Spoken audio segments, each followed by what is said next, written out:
base en la presentación que ustedes pueden observar,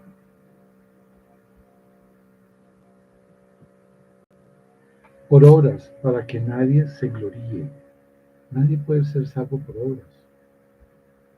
No hay ninguna persona que pueda ser salva por obras. Solamente somos salvos gracias a la salvación que nos regaló nuestro Dios Padre a través del sacrificio de nuestro Señor Jesucristo, quien murió en la cruz por los pecados del mundo entero. Entonces la salvación no puede ser por obras. Si no es por obras, no hay nada que yo pueda hacer para llegar a ser salvo. Es un regalo gratuito de Dios. Encontramos que nos habla de la seguridad que Dios nos ha dado, el regalo de la salvación, no por obras, pero por gracia. En Efesios 2, 8, 9, de la Biblia que siempre encontramos en español, que es Reina Valera, dice, porque por gracia sois salvos, por medio de la fe, y no de vosotros, pues es don de Dios, no por obras, para que nadie se gloríe. En esto encontramos una gran riqueza de enseñanza, porque si tú o yo pudiéramos ser salvos por obras, no habría razón para que nuestro Señor Jesucristo hubiese dado la vida en la cruz y hubiera llevado y soportado ese sufrimiento del Calvario.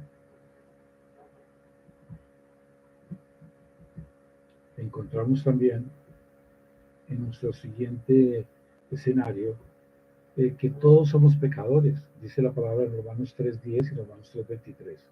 Como está escrito, no hay justo ni aún uno, todos se desviaron, a una se hicieron inútiles, no hay quien haga lo bueno, no hay ni siquiera uno, por cuanto todos pecaron y están destituidos de la gloria de Dios. Esto nos recuerda, por ejemplo, el caso en el cual los judíos que querían tentar a nuestro Señor Jesucristo y atraparlo, llevaron a esta mujer que fue atrapada en adulterio, y la llevaron y se la presentaron y le preguntaron que de acuerdo a la ley de Moisés, esta mujer debería ser apedreada. Sin embargo, nuestro Señor Jesucristo se sentó y escribió en el piso, como la palabra que fue dada a Moisés fue escrita por el dedo del Dios Padre. Y después les dijo, aquel que esté libre de culpa que lance la primera piedra. Todos sabían que ninguno estaba libre de culpa. Todos sabían que eran culpables y que tenían cosas culpables que habían hecho en sus vidas. Ahí mismo estaban pecando, porque habían llevado a la mujer, más no al hombre, lo cual estaba en contra de la ley, porque la ley dice, tanto hombre como mujer serán puestos a pena de muerte por el adulterio. Entonces no hay ni uno que se salve. Encontramos también en el siguiente fotograma que estamos trabajando el pago por el pecado. ¿Cuál es el pago por el pecado? En Romanos 6:23 encontramos, porque la paga del pecado es la muerte, mas la dádiva de Dios es vida eterna en Cristo Jesús, Señor nuestro. ¿Qué nos dice esto? Que desde cuando estaban nuestros primeros padres, Eva y Adán, y Eva fue tentada por la serpiente que era muy astuta, Dios les había advertido que si consumían y comían del árbol del conocimiento del bien y del mal, ciertamente morirían, mas la serpiente que era astuta se introdujo y venció a la mujer. Y le dijo, ciertamente no moriréis, pero seréis como Dios al mismo, porque sabréis distinguir el bien del mal. En esto se introdujo el pecado en el mundo y por supuesto causó la muerte. No la muerte inmediatamente, pero nos habla de la muerte del pecado, la muerte segunda. En esto todos somos pecadores. En esto todos hemos pecado. Por tal, el pecado de la codicia, el pecado de todos los pecados que están y se encuentran en la Biblia, y las diferentes formas que el ser humano se inventa para pecar, obviamente son contrarias a Dios. ¿Y cuál es el pecado? La muerte. Por eso nuestro Señor envió a su Hijo unigénito para que a través de su sangre recibiéramos la dádiva, el regalo de la salvación. Adán y Eva desobedecen a Dios. Ese fue un pecado. La muerte segunda. Encontramos en el libro de Revelaciones 20, 14, 15. Y la muerte y el Hades fueron lanzados al lago de fuego. Esta es la muerte segunda. Y el que no se halló inscrito en el libro de la vida fue lanzado al lago de fuego. Es claro que debemos estar en el libro de la memoria de Dios, en el libro de la vida, y de allí no debemos ser borrados, porque si somos borrados, eso significará que iremos al infierno por la eternidad. Y eso no se lo deseamos a nadie.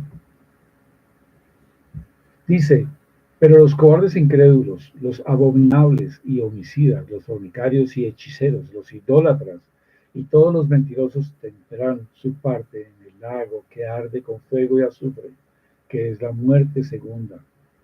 Aquí hay una palabra que no podemos dejar de lado y que debemos hacer énfasis en ella.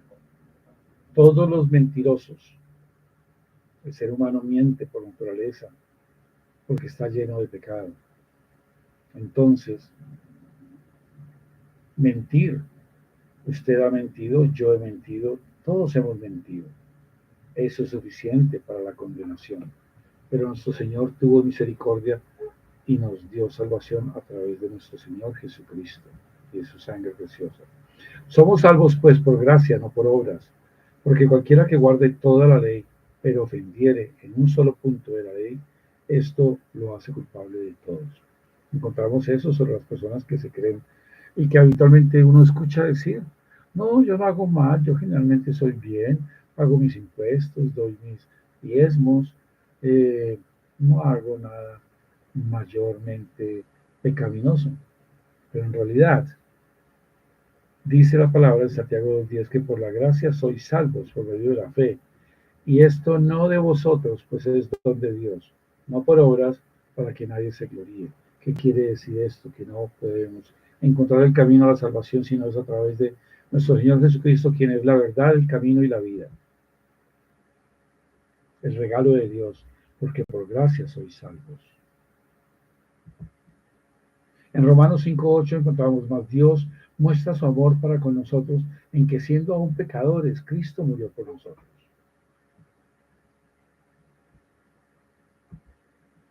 Encontramos también cómo ser salvos en Juan 1:1 y en Juan 1:14. En el principio era el verbo y el verbo era con Dios y el verbo era Dios. Esta es una caracterización clara de confesión en la cual entendemos que nuestro Señor Jesucristo es Dios en forma de hombre. No como escuchamos a menudo que dicen algunas religiones y algunas personas que no han llegado a esta convicción y a creer, como supimos y sabemos que Judas no creyó, aunque tuvo la bendición y tuvo la entrega de la palabra por parte de nuestro Señor Jesucristo para que echara demonios, resucitara muertos incluso, sanara, y sin embargo, él no creyó en nuestro Señor Jesucristo como Hijo de Dios o en Dios mismo, y por eso lo entregó. Este es un claro ejemplo de aquellos que se presentarán al final de los tiempos y dirán, Señor, Señor, en tu nombre hicimos esto y aquello. Y nuestro Señor contestará, apartados de mí, no los conozco. Por eso debemos creer y ser salvos a través de la fe. Debemos llamar el nombre de nuestro Señor Jesucristo, clamar su nombre. Y como Moisés levantó la serpiente en el desierto, así es necesario que el Hijo del Hombre sea levantado para que todo aquel que en él cree no se pierda, mas tenga vida eterna. Juan 3:14, 3:15, 3:16, Juan 3:36. Porque de tal manera amó Dios al mundo que ha dado a su Hijo unigénito, para que todo aquel que en él cree no se pierda, mas tenga vida eterna. La salvación es eterna. El que cree en el Hijo tiene vida eterna, pero el que se rehúsa creer en el Hijo no verá la vida, sino que verá la ira de Dios, y la ira de Dios está sobre él. Todo está consumado, dijo nuestro Señor Jesucristo en la cruz, por sus últimas palabras. ¿Cuál es la promesa divina? Es la esperanza de la vida eterna, la cual Dios, que no miente, prometió desde antes del principio de los siglos, antes del principio de los tiempos, que nos daría salvación. Entonces, ¿qué debemos hacer? No solamente invocar a Jesucristo para ser salvos, debemos creer en el corazón. Algunas personas creen y piensan, eso es muy tirado, eso no puede ser así de fácil. No, no es fácil. Se necesita creer. Pero creemos en verdad. Eso es importante. En Romanos 19 al 13 encontramos que si confesares con tu boca que Jesús es el Señor y creyeres en tu corazón que Dios le levantó de los muertos, serás salvo. Porque con el corazón se cree para justicia, pero con la boca se confiesa para salvación. Porque todo aquel que invocar el nombre del Señor será salvo. Esa es la salvación que Dios nos dio. Hermanos, esta es una oración modelo. Si quieren hacer esta, háganla. Si no quieren hacer esta, hagan una similar. Les pido con el corazón que oren conmigo esta oración. Amado Señor Jesús, yo sé que yo soy pecador, yo sé que merezco el infierno. Por favor, perdóname de todos mis pecados cometidos. Sé que moriste en la cruz por mis pecados y los del mundo entero. Resucitaste con poder. Perdona mis pecados y sé mi Señor y mi Salvador. Escribe mi nombre en el libro de la vida. Cámbiame y hazme otra vez, ayúdame a serte fiel. Tu palabra dice que solo tú eres la verdad, el camino y la vida. Y quien cree en ti no morirá, pero tendrá vida eterna. Yo solamente confío en ti, que por gracia me has salvado, me has perdonado todos mis pecados y que tengo la promesa de las buenas nuevas de la salvación por fe en ti. Gracias, Señor. Si has orado esta oración con fe, seguramente el Espíritu Santo empezará a obrar en ti de hoy hacia adelante. Este es el mensaje que traigo para ustedes hoy. Es una oración de salvación. Espero que la hayan orado y que la oren en fe, porque con fe se cree para la salvación y con la boca se declara. Gracias, hermanos. Hasta la próxima vez. Me despido de ustedes. Soy el predicador Iván Herrán y pertenezco a la Iglesia Bautista Fiel a la Palabra. Hasta pronto.